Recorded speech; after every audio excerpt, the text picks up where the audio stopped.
welcome. Thank you for joining us. What are your thoughts on the prospects of an agreement when both sides want something very different? The EU wants an overarching agreement covering everything. The UK wants to negotiate piecemeal deals. I think the rhetoric that we've heard so far, and that's reflected in the two documents that we've seen, on first impressions looks like the two parties are relatively far apart. I think, as your colleague was just saying, when you look into the detail, there are a few key areas where there are big differences in their opinions. Fishing would be one. The actual structure and governance of any future agreement would be another one. But I think if there was the appetite on both sides for concessions to be made, then come the autumn there could be a way through there.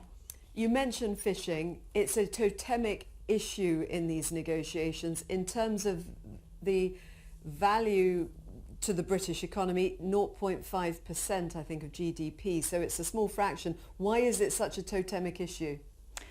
Yeah, I think this really gets to the heart of what these negotiations are about, because they're not just about the economics, they're also about the politics. So if you recall the big rhetoric around the Brexit referendum vote and leaving the EU was about taking back control, and I think it's that the politics of that desire to take back control that really come to play significantly when we talk about fishing and access to waters, particularly given the fact that the UK is seen as an island nation. The Canada-style agreement has been talked about for a long time and was presented as something that would be pretty straightforward, a free trade agreement. But it sounds like the EU are now saying that the UK cannot have that free trade agreement along the lines of Canada because of our geographical proximity. It's just not the same. What's your view of that? I mean, I think geography, we know that geography really matters when it comes to trading relationships.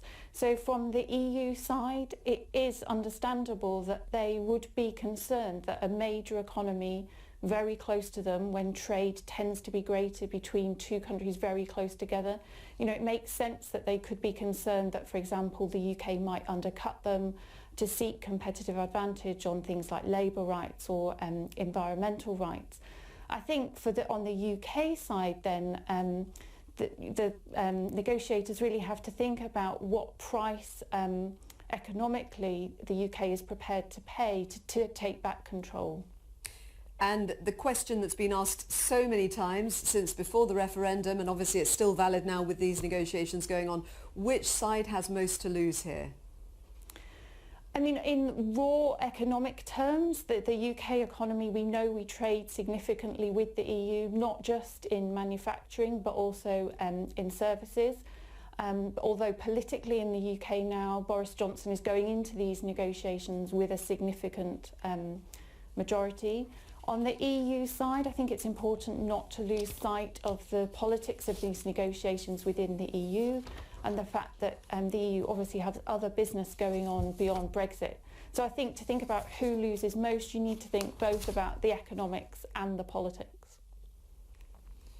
Thank you very much. It's good to get your analysis of those trade talks beginning today, and there's going to be a long road ahead, 100 negotiators in 11 working groups.